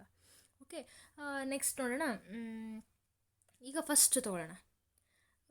As you already know that every ಪ್ಲ್ಯಾಂಟ್ಸ್ಗಳಿಗೆ ಏನಾಗುತ್ತೆ, ನೈಟ್ರೋಜನ್ ಈಸ್ ಎಸೆನ್ಷಿಯಲ್. ಯಾಕೆ ನಾನು ಹೇಳಿದೆ, ಪ್ರೋಟೀನ್ನ ಒಂದು ಸಿಂಥಸಿಸ್ಗೆ ನಮಗೇನಾಗುತ್ತೆ ಈ ನೈಟ್ರೋಜನ್ ಅನ್ನೋದು ಅವಶ್ಯಕ. ಈಗ ಸಸ್ಯಗಳಲ್ಲಿ ಆಗುವಂತಹ ಒಂದು ಕ್ರಿಯೆ ಯಾವುದು, ದ್ಯುತಿ ಸಂಶ್ಲೇಷಣೆ ಕ್ರಿಯೆ, ಅಂದರೆ ಫೋಟೋಸಿಂಥಸಿಸ್ ಪ್ರೋಸೆಸ್ ಆಗ್ತಿದೆ ಅಂಥೇಳಿ ನಿಮಗೆ ಗೊತ್ತಿದೆ. ಈ ಫೋಟೋಸಿಂಥಸಿಸ್ ಪ್ರೋಸೆಸ್ಗೆ ಬೇಕಾಗಿರೋದೇನು, ಕಾರ್ಬನ್ ಡೈಆಕ್ಸೈಡ್ ಬೇಕು, ಹಾಗೆ ಸನ್ಲೈಟ್ ಬೇಕು, ಕ್ಲೋರೋಫಿಲ್ ಬೇಕು. ಇದೆಲ್ಲದರಿಂದ ಜೊತೆಗೆ ವಾಟರ್, ಇದರಿಂದ ಏನಾಗುತ್ತೆ ನಮಗಲ್ಲಿ C6H12O6 ರೆಡಿ ಆಗ್ತಿದೆ. Is it a protein or carbohydrate? Glucose ಇದು, so it is a carbohydrate ಅಲ್ವಾ. ನಮಗೇನಾಗ್ತಿದೆ ಹಾಗಿದ್ರೆ, ಕಾರ್ಬನ್ ಡೈಆಕ್ಸೈಡಿಂದ ಏನಾಗ್ತಿದೆ, ಕಾರ್ಬೋಹೈಡ್ರೇಟ್ ಸಿಗ್ತಿದೆ. ಈ ಒಂದು ಪ್ರೋಸೆಸ್ಸಿಂದ ನಮಗೆ ಸಿಗ್ತಾ ಇರೋದು ಯಾವುದು, carbohydrate, not a protein. So ಹಾಗಿದ್ರೆ ಹೇಳಿ, ನೈಟ್ರೋಜನ್ ಪ್ಲ್ಯಾಂಟ್ಸ್ನಲ್ಲಿ ಪ್ರೋಟೀನ್ ಸಿಂಥಸಿಸ್ ಹೇಗಾಗ್ತಿದೆ ಹಾಗಿದ್ರೆ? ಈಗ ಏನು ಹೈಡ್ರೇಟ್ ಏನು ಪ್ರೊಡ್ಯೂಸ್ ಆಗುತ್ತಲ್ಲ, ಇದನ್ನು ಯೂಸ್ ಮಾಡ್ಕೊಂಡ್ಬಿಟ್ಟು ಈ ನೈಟ್ರೋಜನ್ ಜೊತೆ ಸೇರಿಕೊಂಡು ಇಲ್ಲಿ ಏನಾಗುತ್ತೆ, ನಮಗೆ ಪ್ರೋಟೀನ್ ಸಿಂಥಸಿಸ್ ಆಗ್ತಾ ಹೋಗುತ್ತೆ. ಪ್ರೋಟೀನ್ ಸಿಂಥಸಿಸ್ಗೆ ಬೇಕಾಗಿರೋದು ಏನಾಯ್ತು ಹಾಗಿದ್ರೆ, ನೈಟ್ರೋಜನ್. ಈ ಸಸ್ಯಗಳಿಗೆ ನೈಟ್ರೋಜನ್ ಎಲ್ಲಿಂದ ಸಿಗ್ತಿದೆ? ನೈಟ್ರೋಜನ್ ಏನಾಗಿದೆ, ನಮ್ಮ ಮಣ್ಣಿನ ಈ ಒಂದು ಮಿನರಲ್ಸ್ಗಳಲ್ಲಿ ನಾವು ಈ ಒಂದು ನೈಟ್ರೋಜನನ್ನು ನಾವು ಪಡ್ಕೊಳ್ಬಹುದು. ಪ್ಲ್ಯಾಂಟ್ಸ್ಗಳಿಗೆ ಅದು ಸಿಗ್ತಾ ಹೋಗುತ್ತೆ. ಹೇಗೆ, ರೂಟ್ಸ್ಗಳು, ಬೇರುಗಳೇನಾಗುತ್ತೆ, ನೀರನ್ನು ಅಬ್ಸರ್ವ್ ಮಾಡ್ಕೊಳ್ಳೋದ್ರ ಜೊತೆಗೆ ಅದರ ಒಟ್ಟಿಗೆ ಮಿನರಲ್ಸ್ಗಳನ್ನು ಕೊಂಡೊಯ್ಯುತ್ತೆ, ಅದರಲ್ಲೂ ನೈಟ್ರೋಜನ್ ಇರುತ್ತೆ. ಆ ರೀತಿಯಾಗಿ ನೈಟ್ರೋಜನ್ ಅದಕ್ಕೆ ಸಿಗ್ತಾ ಹೋಗುತ್ತೆ. ಓಕೆ, ಇದು ಒಂದು ಕಡೆ. ನಂತರ ಒಂದು ಕಡೆ ಏನಾಯಿತು, ಈ ಥರ ಯೂಸ್ ಮಾಡ್ಕೊಳ್ತಾ ಇತ್ತು, ಒಂದು ಪ್ರೋಟೀನ್ ಸಿಂಥಸಿಸ್ ಆಗ್ತಾಯಿತ್ತು, ಸಸ್ಯದಲ್ಲಿ ಪ್ರೋಟೀನ್ನ ಶೇಖರಣೆ ಆಗ್ತಾ ಹೋಯಿತು. ಒನ್ ಡೇ ಏನಾಗುತ್ತೆ, ಪ್ರೋಟೀನ್ ಆ ಮಣ್ಣಿನಲ್ಲಿ ಖಾಲಿಯಾಗುತ್ತೆ. ಹೌದಾ, ಅಕ್ಸೆಪ್ಟ್ ಮಾಡ್ತೀರಾ? ಈ ರೀತಿಯಾಗಿ ಆಗುವಾಗ ಹಾಗಿದ್ರೆ ನಾವು ಯಾವ ರೀತಿಯಾಗಿ ಕೊಡ್ತಾ ಹೋಗ್ಬೋದು ಹಾಗಿದ್ರೆ ನೈಟ್ರೋಜನನ್ನು? ಈಗ ಬಂದಿದೆ ಫರ್ಟಿಲೈಸರ್ಸ್ ಎಲ್ಲ ನೋಡ್ತೀವಿ ನಾವು ಅಲ್ವಾ. ಬಟ್ ಫರ್ಟಿಲೈಸರ್ಸ್ಗಿಂತ ಹೋಗೋಕ್ಕಿಂತ ಮುಂಚೆ just think about air that is present in our atmosphere. ಅದರಲ್ಲಿ ಏನಾಗಿದೆ, ಹೆಚ್ಚು ನೈಟ್ರೋಜನ್ ಕಂಟೆಂಟ್ ಇದೆ. ಆದರೂ ಸಹಿತ ಸಸ್ಯಗಳಿಗೆ ನೈಟ್ರೋಜನನ್ನು ಮಣ್ಣಿಂದನೇ ಯಾಕೆ ಕೊಡಬೇಕು? ಅದು ಈಸಿಯಾಗಿ ಕಾರ್ಬನ್ ಡೈಆಕ್ಸೈಡ್ನ ಹೇಗೆ ಅದು ಎಲೆಯ ಮೂಲಕ ಅಬ್ಸರ್ವ್ ಮಾಡ್ಕೊಳ್ತಿದೆಯಲ್ಲ, ಅದೇ ರೀತಿಯಾಗಿ ಇದು ನೈಟ್ರೋಜನ್ನು ಸಹಿತ ಅಬ್ಸರ್ವ್ ಮಾಡ್ಕೋಬೋದಿತ್ತಲ್ಲ. ಹೌದು, ಆದರೆ ಏನಾಗುತ್ತೆ, ಸಸ್ಯಗಳಲ್ಲಿರುವಂತಹ ಎಲೆಗಳಿಗೆ ಆ ಒಂದು ಎಬಿಲಿಟಿ ಇಲ್ಲ. ಅದಕ್ಕೆ ಅಬ್ಸರ್ವ್ ಮಾಡ್ಕೊಳ್ಳುವಂಥ ಆ ಸ್ಟೊಮ್ಯಾಟೋಗೆ ಇರುವಂತಹ ಒಂದು ಎಬಿಲಿಟಿ ಏನಪ್ಪ ಅಂತಂದರೆ, ಕೇವಲ ಕಾರ್ಬನ್ ಡೈಆಕ್ಸೈಡ್ನ ಮಾತ್ರ ಅದು ಇನ್ವಾಲ್ವ್ ಮಾಡ್ಕೊಳ್ಳೋಕ್ಕೆ ಮಾತ್ರ ಸಾಧ್ಯ ಆಗುತ್ತೆ. ಆದರೆ ನೈಟ್ರೋಜನನ್ನು ಅಬ್ಸರ್ವ್ ಮಾಡ್ಕೊಳ್ಳುವಂಥ ಕೆಪಾಸಿಟಿ ಅದಕ್ಕೆ ಇಲ್ಲ. ಸೊ ಅದಕ್ಕೋಸ್ಕರ ಏನಾಗ್ತಿದೆ, ಈ ರೂಟ್ಸ್ಗಳ ಮೂಲಕ ನಾವು ನೋಡ್ತಾ ಹೋಗ್ಬೋದು. ಈ ಫರ್ಟಿಲೈಸರ್ಸ್ಗಳು ಆಮೇಲೆ ಕಂಡುಹಿಡಿದಿದ್ದು. ಬಟ್ ಏನಾಗುತ್ತೆ, ನೀವು ಡೈಕಾಟ್ ಪ್ಲ್ಯಾಂಟ್ಸ್ಗಳನ್ನು ಏನು ನೋಡ್ತೀರಲ್ವ, ದ್ವಿದಳ ಧಾನ್ಯ ಇರುವಂಥ ಸಸ್ಯಗಳಲ್ಲಿ, ಲೆಗ್ಯುಮಿನಸ್ ಪ್ಲ್ಯಾಂಟ್ಸ್ ಅಂತ ಹೇಳಿ ಕರಿತೀವಿ ನಾವು. ಅಂಥ ಸಸ್ಯಗಳಲ್ಲಿ ಏನಾಗುತ್ತೆ ಅಂದರೆ, ಆ ಸಸ್ಯಗಳಲ್ಲಿರುವಂತಹ ರೂಟ್ ನಾಡ್ಯೂಲ್ಸ್ಗಳಲ್ಲಿರುವಂತಹ ಕೆಲವೊಂದು ಬ್ಯಾಕ್ಟೀರಿಯಾಗಳು, ಎಕ್ಸಾಂಪಲ್ ರೈಝೋಬಿಯಮ್ ಅಂತ ಹೇಳಿ ಕರಿತೀವಿ ನಾವು, ರೈಝೋಬಿಯಮ್ ಬ್ಯಾಕ್ಟೀರಿಯಾ. ಈ ರೈಝೋಬಿಯಮ್ ಬ್ಯಾಕ್ಟೀರಿಯಾಗಳೇನಾಗುತ್ತೆ, ಬ್ಯಾಕ್ಟೀರಿಯಾ ಇವೇನು ಮಾಡ್ತವೆ ಅಂತಂದರೆ, ಅಟ್ಮಾಸ್ಫಿಯರ್ಲಿರುವಂತಹ ನೈಟ್ರೋಜನನ್ನು ಇವು ಫಿಕ್ಸೇಷನ್ ಮಾಡ್ತಾ ಹೋಗ್ತವೆ. It means it makes the availability of the atmospheric nitrogen for the plants. ಅರ್ಥ ಆಗ್ತಿದೆಯಾ? ಈ ರೀತಿಯಾಗಿ ಮಾಡೋದ್ರಿಂದ ಏನಾಗುತ್ತೆ, ಸಸ್ಯಗಳಿಗೆ ಈ ನೈಟ್ರೋಜನ್ನ ಅವೈಲಬಿಲಿಟಿನ ಈ ಬ್ಯಾಕ್ಟೀರಿಯಾಗಳು ಮಾಡ್ತವೆ. ನೈಟ್ರೋಜನ್ ಇವಾಗ ಒಂದು ಭೂಮಿಯಲ್ಲಿರೋದು, ನಾವು ಪಾಸಿಬಿಲಿಟೀಸ್ ಮಾತಾಡ್ತಾ ಇರೋದು, ಒಂದು ಭೂಮಿಯಲ್ಲಿರುವಂತಹ ನೈಟ್ರೋಜನನ್ನು ತೊಗೊಂಡ್ಬಿಟ್ಟು ಬೆಳೆಯುವಂಥ ಕೆಲಸ ಸಸ್ಯಗಳು ಮಾಡ್ತಾಯಿದ್ವು. ನಂತರ ಅದು ಖಾಲಿ ಆದಾಗ ನಾವು ಫರ್ಟಿಲೈಸರ್ಸ್ ಯೂಸ್ ಮಾಡ್ತಾಯಿದ್ವಿ, ಅದು ಒಂದು ಕಡೆ. ಇನ್ನೊಂದು ಕಡೆ ಸಸ್ಯಗಳ ಅದು ನೈಟ್ರೋಜನ್, ಅಟ್ಮಾಸ್ಫಿಯರಲ್ಲಿರುವಂಥ ನೈಟ್ರೋಜನ್ ಅಬ್ಸರ್ವ್ ಮಾಡ್ಕೊಳ್ಳುವಂಥ ಕೆಪಾಸಿಟಿ ಇಲ್ಲದೆ ಇರೋ ಕಾರಣ ಅವುಗಳಿಗೆ ಈ ಲೆಗ್ಯುಮಿನಸ್ ಪ್ಲ್ಯಾಂಟ್ಸಲ್ಲಿರುವಂತಹ ಈ ಬ್ಯಾಕ್ಟೀರಿಯಾಗಳು, ಅದನ್ನು ನಾವು ನೈಟ್ರೋಜನ್ ಫಿಕ್ಸಿಂಗ್ ಬ್ಯಾಕ್ಟೀರಿಯಾಸ್ಗಳಂತಲೂ ಸಹಿತ ಹೇಳ್ತೀವಿ. ಅಂತಹ ಈ ಬ್ಯಾಕ್ಟೀರಿಯಾಗಳು ಏನು ಮಾಡ್ತವೆ, ನೈಟ್ರೋಜನ್ ಫಿಕ್ಸೇಷನ್ ಮಾಡೋದ್ರ ಮೂಲಕ ಪ್ಲ್ಯಾಂಟ್ಸ್ಗಳಿಗೆ ಅವೈಲಬಿಲಿಟಿ ಮಾಡಿದ್ವು, ಹೌದಲ್ವಾ? ಈ ರೀತಿಯಾಗಿ ಇದೊಂದು ಪಾಯಿಂಟ್ ಏನಂತಂದರೆ, ಈ ಬ್ಯಾಕ್ಟೀರಿಯಾಗಳು ರೂಟ್ಸಲ್ಲಿರ್ತಾವಲ್ವ, ರೂಟ್ಸ್ ಇಟ್ ಮೀನ್ಸ್ ಪ್ಲ್ಯಾಂಟ್ಸ್, ಅಂದರೆ ಪ್ಲ್ಯಾಂಟ್ ಒಂದು ಜೀವಿ, ಈ ಬ್ಯಾಕ್ಟೀರಿಯಾ ಅನ್ನೋದು ಒಂದು ಜೀವಿ. ಎರಡು ಜೀವಿಗಳಿದ್ದಾವೆ. ಈ ಬ್ಯಾಕ್ಟೀರಿಯಾ ಏನು ಮಾಡ್ತಿದೆ, ಆ ಸಸ್ಯಕ್ಕೆ ಬೇಕಾಗಿರುವಂತಹ ನ್ಯೂಟ್ರಿಯೆಂಟ್ಸ್ಗಳನ್ನು ಈ ಬ್ಯಾಕ್ಟೀರಿಯಾ ಆ ಪ್ಲ್ಯಾಂಟ್ಸ್ಗೆ ಕೊಡ್ತಾ ಇದೆ. ಅರ್ಥ ಆಗ್ತಿದೆಯಾ? ನಂತರ ಆ ಬ್ಯಾಕ್ಟೀರಿಯಾಕ್ಕೆ ಏನು ನ್ಯೂಟ್ರಿಯೆಂಟ್ಸ್ಗಳು ಬೇಕು, ಆ ಪೋಷಕಾಂಶಗಳನ್ನು ಏನು ಮಾಡ್ತಿದೆ, ಈ ರೂಟು ಈ ಬ್ಯಾಕ್ಟೀರಿಯಾಗೆ ಕೊಡುತ್ತೆ. ಅಂದರೆ ಆ ಸಸ್ಯ ಏನು ಮಾಡುತ್ತೆ, ರೂಟ್ ಮೂಲಕ ಬ್ಯಾಕ್ಟೀರಿಯಾಗಳಿಗೆ ಕೊಡುತ್ತೆ. ಇಲ್ಲಿ ಸಹಜೀವನವನ್ನು ಇವು ನಡೆಸ್ತಾ ಹೋಗ್ತವೆ. ಇದನ್ನೇ ನಾವು ಸಹಜೀವನ ಅಥವಾ ಸಿಂಬಯೋಸಿಸ್ ಅಂತ ಹೇಳಿ ಕರಿತೀವಿ. ಅರ್ಥ ಆಗ್ತಿದೆಯಾ? ಈ ಪಾಯಿಂಟು ಸಹಿತ ನಿಮಗೆ ಗೊತ್ತಿರಬೇಕು. ನಂತರ ಈ ರೀತಿಯಾಗಿ ನಮಗೇನಾಯಿತು, ನೈಟ್ರೋಜನ್ ಸಸ್ಯಗಳಿಗೆ ಅವೈಲಬಿಲಿಟಿ ಆಗಿದ್ದನ್ನು ನೀವು ಗಮನಿಸಿದ್ರಿ. ಈ ಬ್ಯಾಕ್ಟೀರಿಯಾಗಳನ್ನು ಹೊರತುಪಡಿಸಿ ನಂತರ ನೆಕ್ಸ್ಟ್ ನೋಡೋದಾದರೆ, ಡ್ಯೂರಿಂಗ್ ಲೈಟ್ನಿಂಗ್ ಆಗೋ ಟೈಮಲ್ಲಿ ಹೈ ಟೆಂಪ್ರೇಚರ್ ಪ್ರೆಷರ್ ಇರುತ್ತೆ, ಗೊತ್ತಿದೆ ನಿಮಗೆ. ಹೆಚ್ಚು ಲೈಟ್ನಿಂಗ್ ಆಗೋ ಟೈಮಲ್ಲಿ ಏನಾಗುತ್ತೆ, ಟೆಂಪ್ರೇಚರ್ ರೈಸ್ ಆಗುತ್ತೆ, ಪ್ರೆಷರ್ ಕ್ರಿಯೇಟ್ ಆಗುತ್ತೆ. ಹಾಗಿದ್ದಾಗ ಏನಾಗುತ್ತೆ, ಆ ಗಾಳಿ ಇರುತ್ತಲ್ಲ, ಏನು ಮಾಡುತ್ತೆ ಅಂತ ಅಂದರೆ ನೈಟ್ರೋಜನನ್ನು ಏನು ಮಾಡುತ್ತೆ, ಆಕ್ಸೈಡ್ಸ್ ಆಫ್ ನೈಟ್ರೋಜನ್ ಆಗಿ ಕನ್ವರ್ಟ್ ಮಾಡುತ್ತೆ. ಅಂದರೆ ನಾವು ನಮ್ಮ ಅಟ್ಮಾಸ್ಫಿಯರಲ್ಲಿರುವಂತಹ ನೈಟ್ರೋಜನು ಯಾವ್ಯಾವ ರೀತಿಯಾದಂತಹ ಕ್ರಿಯೆಗಳಲ್ಲಿ ಇನ್ವಾಲ್ವ್ ಆಗುತ್ತೆ ಅನ್ನೋದನ್ನು ಫಸ್ಟ್ ನಾನು ತಿಳಿಸ್ತಾ ಇದ್ದೀನಿ. ಆನಂತರ ಸೈಕಲನ್ನು ನಾನು ಎಕ್ಸ್ಪ್ಲೇನ್ ಮಾಡ್ತೀನಿ. ಅರ್ಥ ಆಗ್ತಿದೆಯಾ? ಈ ರೀತಿಯಾಗಿ ನಮಗೇನಾಯಿತು, ನೈಟ್ರೋಜನ್ ಆಕ್ಸೈಡ್ಸ್ಗಳು ಸಿಗ್ತಾ ಹೋದವು. ಈ ಆಕ್ಸೈಡ್ಸ್ ಆಫ್ ನೈಟ್ರೋಜನ್ ಲೈಟ್ನಿಂಗ್ ಅಂದರೆ ಅಲ್ಲಿ ರೈನಿಂಗ್ ಆಯಿತು ಅಂತಂದರೆ ಅಲ್ಲೇನಾಗುತ್ತೆ, when it reacts with a water involvement ಇತ್ತು ಅಂತಂದರೆ ಆಗ ಏನಾಗುತ್ತೆ, nitric acid of course or nitrous acids formation ಆಗುತ್ತೆ. ಅದಾಗ್ತಿದೆಯಾ? ಈ ರೀತಿಯಾಗಿ ಏನಾಗುತ್ತೆ, ಅಲ್ಲಿ ಆ್ಯಸಿಡ್ ಫಾರ್ಮೇಷನ್ ಆಗೋ ಸಾಧ್ಯತೆ ಇದೆ. ಇಲ್ಲಿ ಪ್ರಾಬ್ಲಮ್ಸ್ನ ಕ್ರಿಯೇಟ್ ಆಗೋಕ್ಕೆ ಸಾಧ್ಯ ಆಗುತ್ತೆ. ಒಟ್ಟು ಏನಾಯಿತು, ನೈಟ್ರೋಜನ್ ಈ ರೀತಿಯಾದಂಥ ಒಂದು ಇನ್ವಾಲ್ವ್ಮೆಂಟನ್ನು ನಾವು ನೋಡ್ತಾ ಹೋಗ್ಬೋದು. ನಂತರ ಈ ಪ್ಲ್ಯಾಂಟ್ಸ್ ಬಗ್ಗೆ ನಾವು ಮತ್ತೆ ಬಂದ್ವಿ ಅಂದರೆ, ಪ್ಲ್ಯಾಂಟ್ಸ್ಗಳು ಏನಾಗುತ್ತೆ, ಯಾವಾಗಲೂ ಸಹಿತ ನೈಟ್ರೇಟ್ಸ್ ಮತ್ತು ಆ ಪ್ರೋಟೀನ್ ಸಿಂಥಸಿಸ್ಗೋಸ್ಕರ, ಪ್ರೋಟೀನ್ ಅಂತಂದರೆ ಇದರಲ್ಲಿ ಬೇಸಿಕ್ ಎಲಿಮೆಂಟ್ ಯಾವುದು, ಅಮೈನೋ ಆ್ಯಸಿಡ್ ಅಲ್ವಾ? ಅಮೈನೋ ಆ್ಯಸಿಡ್ಗಳ ಸೈಕಲಿಂದ ಏನಾಗುತ್ತೆ, ನಮಗೆ ಅಲ್ಲಿ ಒಂದು ಪಾಲಿಮರ್ ಕನ್ಸಿಡರ್ ಮಾಡ್ತೀವಿ, ದಟ್ ಈಸ್ ಪ್ರೋಟೀನ್ ರೆಡಿ ಆಗುತ್ತೆ. ಪ್ಲ್ಯಾಂಟ್ಸ್ ಏನಾಗುತ್ತೆ, ಜನರಲಿ ಏನು ಮಾಡುತ್ತವೆ ಅಂದರೆ ನೈಟ್ರೇಟ್ಸ್ ಆ್ಯಂಡ್ ನೈಟ್ರೈಟ್ಸ್, ಇಲ್ಲಿ +2 ಆ್ಯಂಡ್ +3 ಆಕ್ಸಿಡೇಷನ್ ಸ್ಟೇಟಲ್ಲಿ ಇರುತ್ತೆ. ಸಾಕು, ಅಷ್ಟೊಂದಿಲ್ಲ, ಏನು ಈಗ ನೀವು ಜಸ್ಟ್ ತಿಳ್ಕೊಳ್ಳೋದು ಬೇಡ, ಫಸ್ಟ್ ಸಿಂಪಲಾಗಿ ತಿಳ್ಕೊಳ್ಳೋಣ. ನೈಟ್ರೇಟ್ಸ್ ಆ್ಯಂಡ್ ನೈಟ್ರೈಟ್ಸ್ ಏನಿದೆ ಅಲ್ವಾ, ಇದರಲ್ಲಿರುವಂಥದ್ದನ್ನು ಈಗ ಅದೇನು ಮಾಡುತ್ತೆ, ಕನ್ವರ್ಟ್ ಮಾಡುತ್ತೆ ಫಾರ್ ಅಮೈನೋ ಆ್ಯಸಿಡ್ ಆಗಿ ಕನ್ವರ್ಟ್ ಮಾಡುತ್ತೆ. Once the amino acid is available ಅವ್ರು ರೆಡಿ ಆಯಿತು ಅಂತಂದರೆ ಇದು ಏನಾಗುತ್ತೆ, ಪ್ರೋಟೀನ್ ಸಿಂಥಸಿಸ್ಗೆ ಹೆಲ್ಪ್ ಆಗುತ್ತೆ. ಯಾಕೆಂದರೆ ಪ್ರೋಟೀನ್ನ ಒಂದು ಮೋನೋಮರ್ ಯೂನಿಟ್ ಯಾವುದಾಗಿರುತ್ತೆ, ಅಮೈನೋ ಆ್ಯಸಿಡ್ ಆಗಿರುತ್ತೆ. ಅರ್ಥ ಆಗ್ತಿದೆಯಾ? ಈ ರೀತಿಯಾಗಿ ಏನಾಗುತ್ತೆ, ಪ್ರೋಟೀನ್ ಸಿಂಥಸಿಸ್ಗೆ ಈ ಒಂದು ನೈಟ್ರೋಜನ್ ತುಂಬ ಸಹಾಯಕಾರಿಯಾಗಿರೋದು ನಿಮಗೆ ಗೊತ್ತಾಗ್ತಿದೆ ಅಂತೇಳಿ ನಾನು ಅಂದ್ಕೊಳ್ತೀನಿ. ಇದು ಒಂದು ಕಡೆ. ಇನ್ನೊಂದು ಕಡೆ, ಈಗ ನಮ್ಮಲ್ಲೂ ಸಹಿತ ನಮ್ಮ ಹ್ಯೂಮನ್ ಬಾಡಿಲಿ ಅವ್ರ ಲಿವಿಂಗ್ ಆರ್ಗ್ಯಾನಿಸಮ್ಸ್ಗಳಲ್ಲಿ ಏನಾಗಿರುತ್ತೆ, ನಮ್ಮಲ್ಲೂ ಸಹಿತ ಪ್ರೋಟೀನ್ ಇದೆ ಅನ್ನೋದು ನಿಮಗೆ ಗೊತ್ತಿದೆ. ಪ್ರೋಟೀನ್ ಪ್ರೆಸೆನ್ಸ್ ಎಲ್ಲಿ ನೋಡ್ಬೋದು, ಹೇಗೆ ಅಂದರೆ ನಾವು ರೆಕಗ್ನೈಸ್ ಹೇಗೆ ಮಾಡ್ಬೋದು, ಐಡೆಂಟಿಫೈ ಹೇಗೆ ಮಾಡ್ಬೋದು ಅಂತಂದರೆ, ಹೇರ್ಸ್ ಡೆವಲಪ್ ಅಂದರೆ ಗ್ರೋ ಆಗ್ತಾಯಿದೆ, ಗ್ರೋಯಿಂಗ್ ಸೆಲ್ಗಳು ಗ್ರೋ ಆಗಬೇಕು ಅಂತ ಅಂದರೆ ಅಲ್ಲಿ there is a need of the protein ಅಂತ ಹೇಳಿ. ಅಂದರೆ ಪ್ರೋಟೀನ್ನ ಇರುವಿಕೆ ನಿಮಗೆ ಗೊತ್ತಾಯಿತು. ನೈಲ್ಸ್ ಬೆಳೀತಾ ಇದ್ದಾವೆ, ಇದರಲ್ಲಿಂದ ನಾವು ಏನು ತಿಳ್ಕೊಳ್ಬಹುದು, ನಮ್ಮ ಬಾಡಿಲಿ ಪ್ರೋಟೀನ್ ಇದೆ ಅನ್ನೋದು ನಿಮಗೆ ಒಂದು ಜನರಲ್ ಥಿಂಗ್ ಅರ್ಥ ಆಗಿದೆ ಅಂತ ಹೇಳಿ ಅಂದ್ಕೊಳ್ತೀನಿ ನಾನು. ಈ ರೀತಿಯಾಗಿ ಏನಾಗುತ್ತೆ, ನಮ್ಮ ಒಂದು ಹ್ಯೂಮನ್ ಬಾಡಿ, ಯಾರೋ ಈಗ ಒಂದು ಜೀವಿ ಸಾಯಿತು ಅಂತ ಅಂದರೆ ಅವಾಗ ನಾವೇನು ಮಾಡ್ತೀವಿ, ಮಣ್ಣಲ್ಲಿ ಹೂತಾಕ್ತೀವಿ. ಮಣ್ಣಲ್ಲಿ ಹೂತಾಕಿದಾಗ ಏನಾಗುತ್ತೆ, ಆವಾಗ ಮಣ್ಣಿನಲ್ಲಿರುವಂತಹ ಮೈಕ್ರೋ ಆರ್ಗ್ಯಾನಿಸಮ್ಸ್, ಹೌದಲ್ವಾ, ಮಣ್ಣಲ್ಲಿ ಮೈಕ್ರೋ ಆರ್ಗ್ಯಾನಿಸಮ್ಸ್ಗಳು, ಸೂಕ್ಷ್ಮಾಣು ಜೀವಿಗಳಿದ್ದಾವೆ ಅಂಥೇಳಿ ನಿಮಗೆ ಗೊತ್ತಿದೆ. ಈ ಸೂಕ್ಷ್ಮಾಣು ಜೀವಿಗಳೇನು ಮಾಡ್ತವೆ, ಆ ನಮ್ಮಲ್ಲಿರುವಂತಹ ನ್ಯೂಟ್ರಿಯೆಂಟ್ಸ್ಗಳನ್ನು ಅವು ತಿಂತವೆ. ಸೊ ದೇ ನೀಡ್ ನ್ಯೂಟ್ರಿಯೆಂಟ್ಸ್, ಅವುಗಳಿಗೂ ಸಹಿತ ನ್ಯೂಟ್ರಿಯೆಂಟ್ಸ್ ಅನ್ನೋದು ಬೇಕೇ ಬೇಕಲ್ವಾ. ಸೊ ಆ ಕಾರಣದಿಂದಾಗಿ ಅವುಗಳೇನು ಮಾಡ್ತವೆ, ಹ್ಯೂಮನ್ ಬಾಡಿಲಿ ಲಿವಿಂಗ್ ಆರ್ಗನಿಸಮಲ್ಲಿರುವಂತಹ ಆ ಒಂದು ನ್ಯೂಟ್ರಿಯೆಂಟ್ಸ್ಗಳನ್ನು ಅಬ್ಸರ್ವ್ ಮಾಡ್ಕೊಂಡ್ಬಿಟ್ಟು ಅವು ಬೆಳೀತಾ ಹೋಗ್ತವೆ. ಅರ್ಥ ಆಗ್ತಿದೆಯಾ?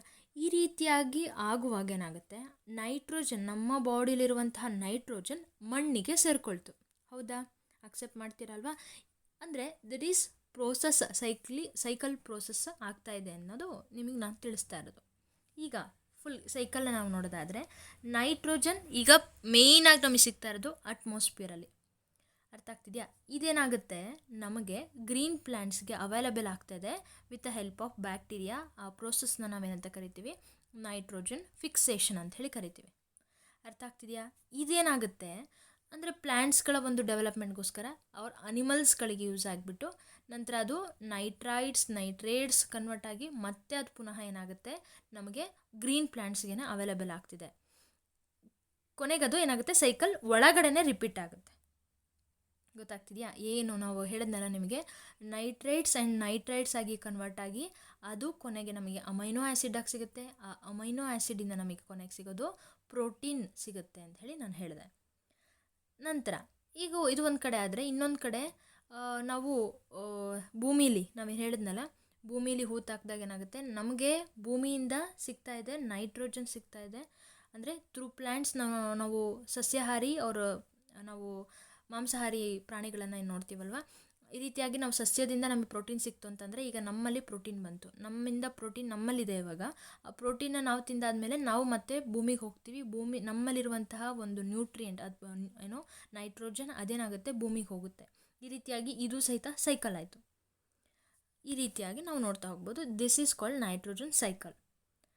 ಡಿಫ್ರೆಂಟ್ ಆಗಿರುವಂಥ ಬ್ಯಾಕ್ಟೀರಿಯಾಸ್ಗಳಿದ್ದಾವೆ. ಆ ಬ್ಯಾಕ್ಟೀರಿಯಾಗಳ ನೇಮ್ಗಳು ಸಹಿತ ನಿಮಗೆ ಬೇಕು. ಅವುಗಳೇನು ಮಾಡ್ತವೆ, ನೈಟ್ರೈಟ್ಸ್ ಮತ್ತು ನೈಟ್ರೇಟ್ಸ್ಗಳನ್ನು ಈಗ ಅವುಗಳನ್ನು ಅಮೈನೋ ಆ್ಯಸಿಡ್ ಆಗಿ ಆರ್ ಕೆಲವೊಮ್ಮೆ ನೀಡಿದ್ದಾಗ ಅದು ನೈಟ್ರೋಜನ್ ಆಗಿ ಕನ್ವರ್ಟ್ ಮಾಡುತ್ತೆ.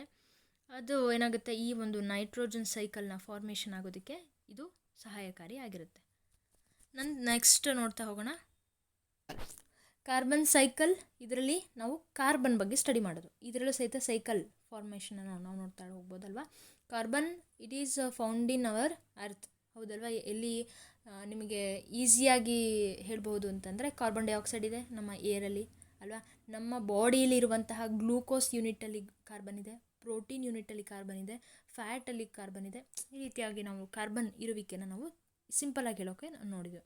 It occurs in the element ಫಾರ್ಮಲ್ಲಿ ನಾವು ನೋಡೋದಾದರೆ, that is in the presence of ಇದು ಡೈಮಂಡ್ ಆ್ಯಂಡ್ ಗ್ರಾಫೈಟಲ್ಲಿ ಇರೋದನ್ನು ನಾವು ತಿಳ್ಕೊಳ್ಬಹುದು. ಇದು ಎಲಿಮೆಂಟ್ ಫಾರ್ಮ್. ಕಾಂಬಿನೇಷನಲ್ಲಿ ನೋಡೋದಾದರೆ ಕಾರ್ಬನ್ ಡೈಆಕ್ಸೈಡ್ ಇದೆ, ಕಾರ್ಬನ್ ಮೊನಾಕ್ಸೈಡ್ ಇದೆ. ಈ ರೀತಿಯಾಗಿ ಅದರ ಒಂದು ಕಾರ್ಬನೇಟ್ ಆಗಿರ್ಬೋದು ಅಥವಾ ಸಾಲ್ಟ್ಸ್ ರೂಪದಲ್ಲೂ ಸಹಿತ ಏನಾದ್ರು ಇರೋದನ್ನು ನಾವು ನೋಡ್ತಾ ಹೋಗ್ಬೋದು.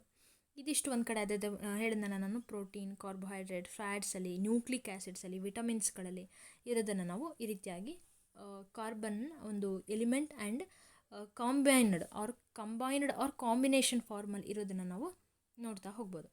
ಈಗ ನಾನು ಹೇಳಕ್ಕೆ ಹೊರಟ್ರೆ ನೆಕ್ಸ್ಟ್ ಎಂಡೋಸ್ಕೆಲಿಟನ್ ಆ್ಯಂಡ್ ಎಕ್ಸೋಸ್ಕೆಲಿಟನ್. ಕೆಲವು ಪ್ರಾಣಿಗಳಲ್ಲಿ ಎಂಡೋಸ್ಕೆಲಿಟನ್ ಇರುತ್ತೆ, ಕೆಲವೊಂದು ಪ್ರಾಣಿಗಳಲ್ಲಿ ಎಕ್ಸೋಸ್ಕೆಲಿಟನ್ ಇರುತ್ತೆ. ಅಂದರೆ ಅದೇ ಮೂಳೆ, ಅದೇನು ನಾವು ಮೂಳೆ ಕೆಲವೊಂದು ಪ್ರಾಣಿಗಳಲ್ಲಿ ಒಳಗಿರುತ್ತೆ, ಕೆಲವೊಂದು ಪ್ರಾಣಿಗಳಲ್ಲಿ ಹೊರಗಿರುತ್ತೆ.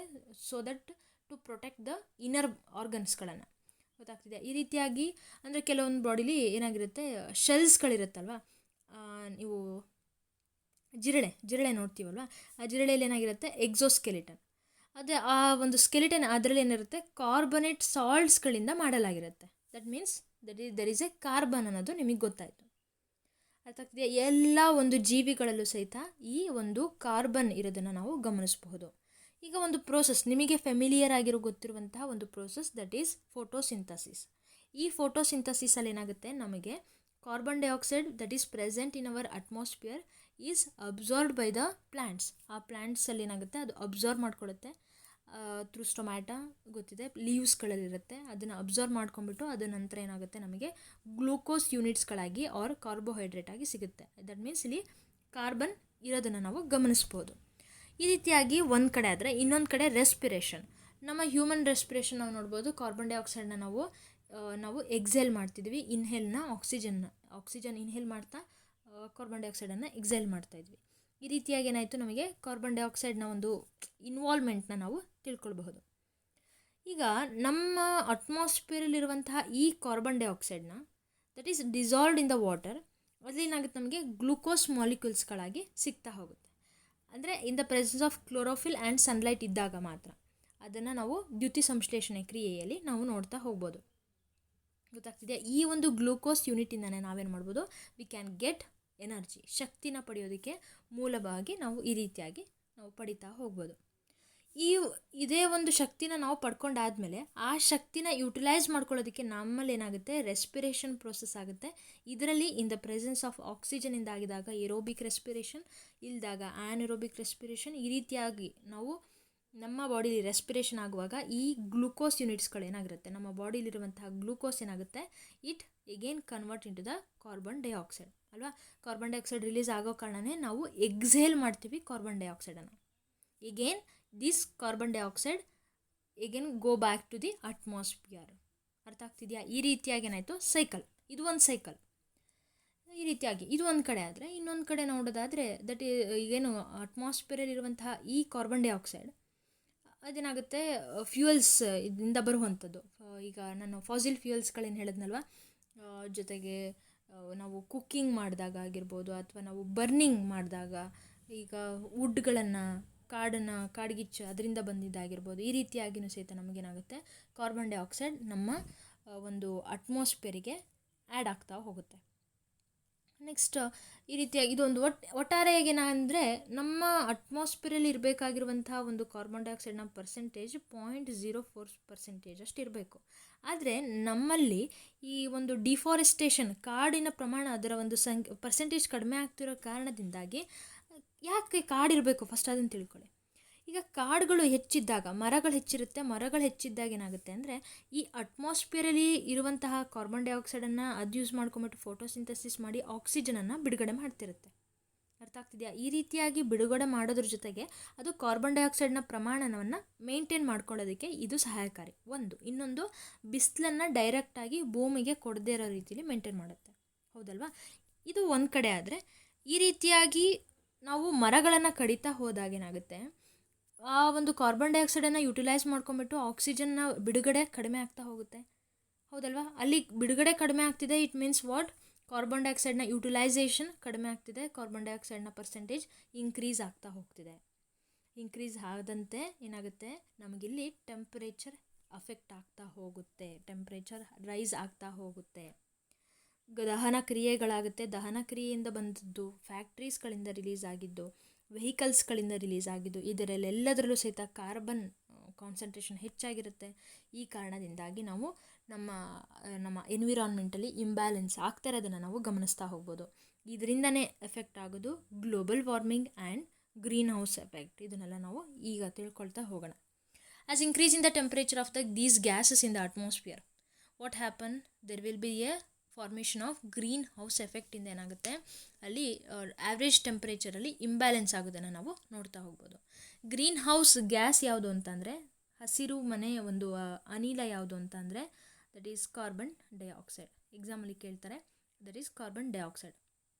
ಯಾವಾಗ ಈ ಒಂದು ಕಾರ್ಬನ್ ಡೈಆಕ್ಸೈಡ್ ಇನ್ಕ್ರೀಸ್ ಆಗ್ತಾ ಹೋಗುತ್ತೋ, there will be a more in the temperature rise ಆಗೋಕ್ಕೆ ಜಾಸ್ತಿ ಆಗ್ತಾ ಹೋಗುತ್ತೆ. It in turns affect the temperature of the environment.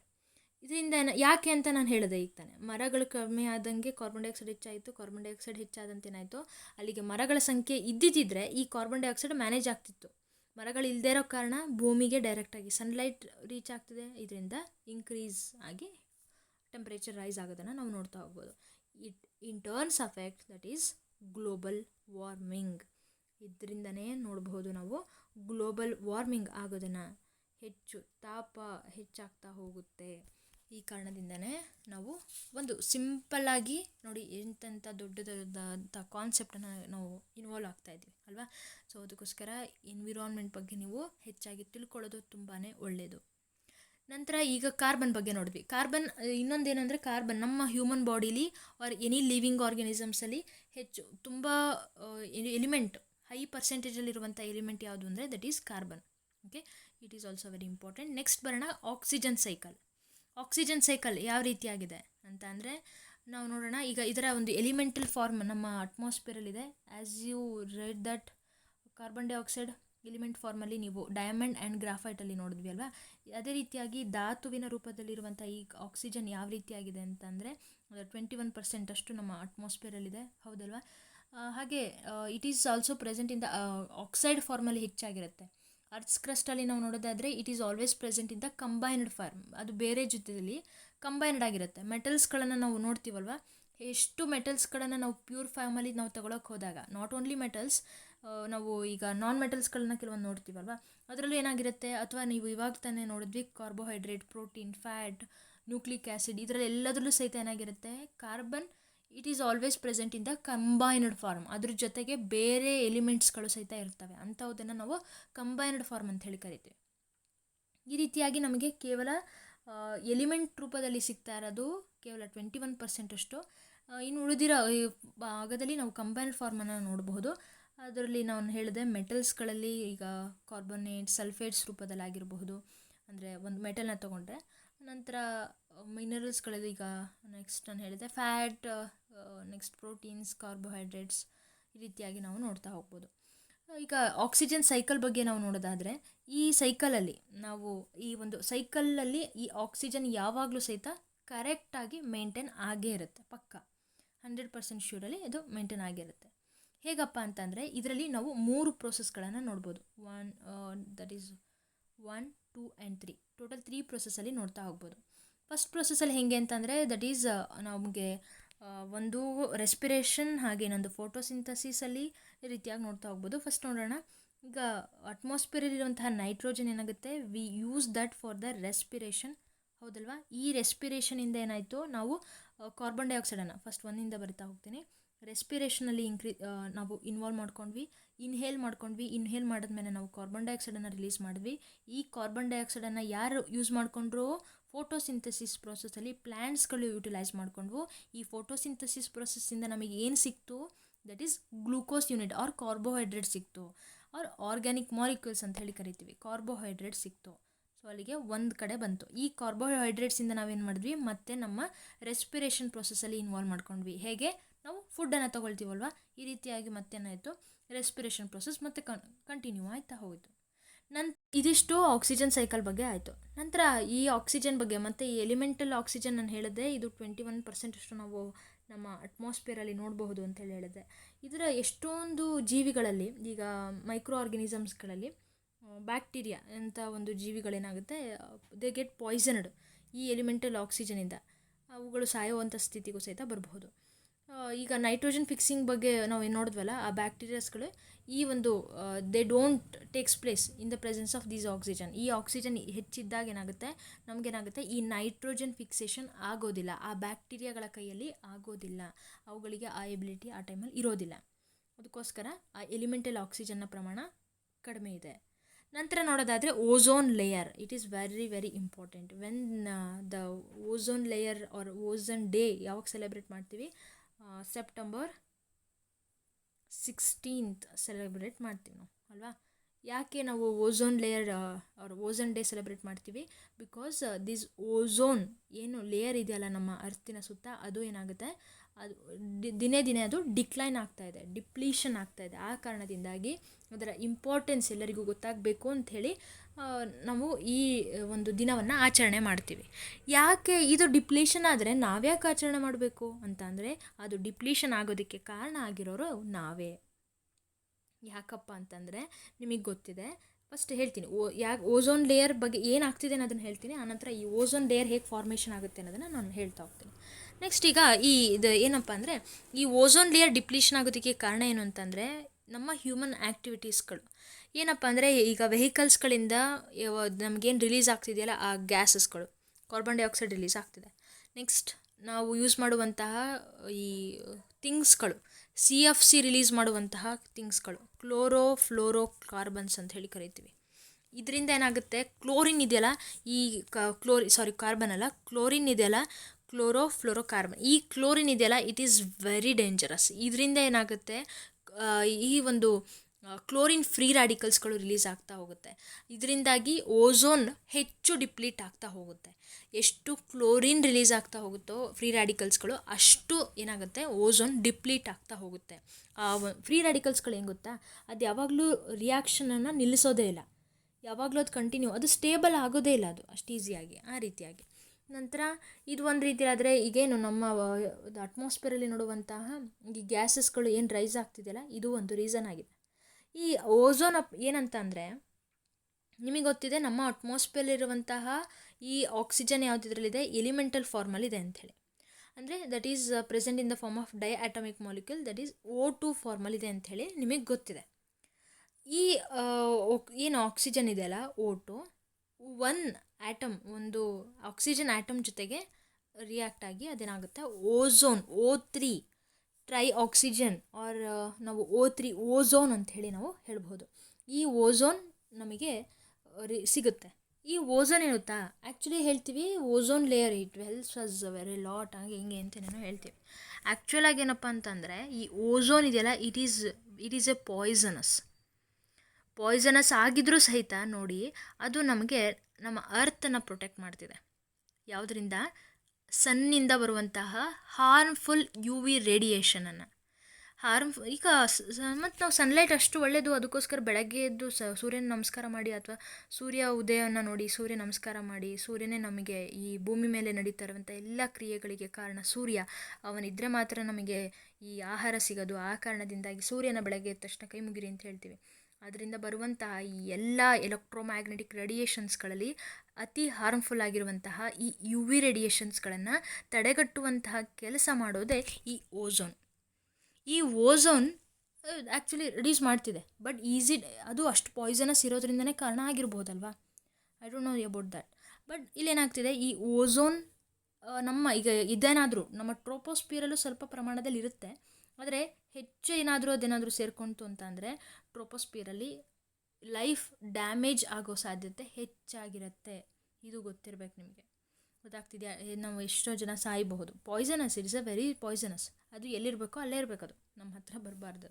ಆ ರೀತಿಯಾಗಿ ಈ ಓಝೋನ್ ಬಗ್ಗೆ ಹೇಳಿದವ್ರು ಯಾರು, ಈ ಕ್ವಶನ್ಗೆ ನಾನು ನಿಮ್ಮನ್ನ ಬಿಡ್ತೀನಿ, ಸೊ ದಟ್ ನಿಮ್ಮ ಕಡೆಯಿಂದ ಏನೂ ರೆಸ್ಪಾನ್ಸ್ ಬರದಿದ್ದಂಗೆ ಆಗಲ್ಲ.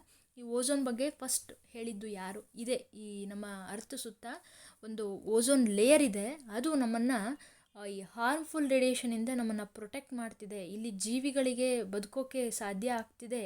ಅದನ್ನು ಹೇಳಿದವರು ಯಾರು? ಕಮೆಂಟ್ ಮಾಡಿ. ಇದಿಷ್ಟು ನಿಮಗೆ ಓಝೋನ್ ಲೇಯರ್ ಬಗ್ಗೆ. CFC ಆ ನೇಮ್ ಗೊತ್ತಿರಲಿ, ಫುಲ್ ಫಾರ್ಮ್ ಗೊತ್ತಿರಲಿ. ಈಗ CFC ಬದಲಾಗಿ ನಾವು ಯಾವ ಒಂದು ಕಾಂಪೌಂಡ್ಸ್ಗಳನ್ನು ಯೂಸ್ ಮಾಡ್ತಿದ್ದೀವಿ ಹಾಗಿದ್ರೆ? ಇದು ಸಹಿತ ಒಂದು ಅಪ್ಲೈಡ್ ಕ್ವಶನ್. ಮುಂಚೆ ಕೂಲಿಂಗ್ ಸಿಸ್ಟಮ್ಸ್ಗಳೇನಿದ್ವಲ್ಲ, ಫ್ರಿಡ್ಜ್ ಹಾಗೆ AC, ಏರ್ ಕಂಡೀಷ್ನರ್, ಇದರಲ್ಲೆಲ್ಲ ಏನು ಮಾಡ್ತಾಯಿದ್ರು, CFC ಯೂಸ್ ಮಾಡ್ತಾಯಿದ್ರು. ಬಟ್ ನೌಡೇಸ್ ಇದನ್ನು ಬ್ಯಾನ್ ಮಾಡಿದ್ದೀವಿ. ಬ್ಯಾನ್ ಮಾಡಾದಮೇಲೆ ಹಾಗಿದ್ರೆ ಯಾವುದನ್ನು ಯೂಸ್ ಮಾಡ್ತಿದ್ದೀವಿ? ಥಿಂಕ್ ಮಾಡಿ. ನಮ್ಮ ವೀಡಿಯೋಸ್ಗಳ SMS ಟ್ಯುಟೋರಿಯಲ್ಸ್ ವೀಡಿಯೋಸ್ಗಳಲ್ಲಿ ನಾವು ಸಪ್ರೇಟಾಗಿ ಒಂದು 2 minutes ವೀಡಿಯೋದಲ್ಲಿ ಅನಿಸುತ್ತೆ ನಾನು ಮಾಡಿದ್ದೀನಿ. ತಿಳ್ಕೊಳ್ಳಿ. ನಾವು ಪದೇ ಪದೇ ಅದನ್ನೇ ಮಾತಾಡೋದಕ್ಕಿಂತ ನೀವು ತಿಳ್ಕೊಳ್ಬೇಕು, ನಮಗೆ ರಿಪ್ಲೈ ಮಾಡ್ತಿರಬೇಕು. ಅದರಿಂದ ನಮಗೂ ಸಹಿತ ಹೆಚ್ಚು ಮೋಟಿವೇಶನ್ ಸಿಗುತ್ತೆ. ನಾವು ಅವಾಗ ಹೆಚ್ಚು ನಮ್ಮ ವೀಡಿಯೋಸ್ ಮಾಡೋದಕ್ಕೆ, ಅಥವಾ ಇನ್ನೂ ಓದಿ ತಿಳ್ಕೋಬೇಕು, ಹೇಳಬೇಕು, ವೀಡಿಯೋಸ್ಗಳನ್ನು ಮಾಡಬೇಕು, ಇನ್ನೂ ಡಿಫ್ರೆಂಟ್ ಆಗಿರೋ ವೀಡಿಯೋಸ್ಗಳನ್ನು ಮಾಡಬೇಕು ಅನ್ನೋ ಒಂದು ಮೋಟಿವೇಶನ್ ಸಿಗುತ್ತೆ. Thank you so much for watching this video. Have a good day. Bye. Thank you. Thanks a lot. ನಿಮ್ಮ ಫ್ರೆಂಡ್ಸ್ಗೆ ಶೇರ್ ಮಾಡೋದನ್ನು ಮರಿಬೇಡಿ. We are very near to the blast. Okay, I will tell in the future. Bye. Have a good day.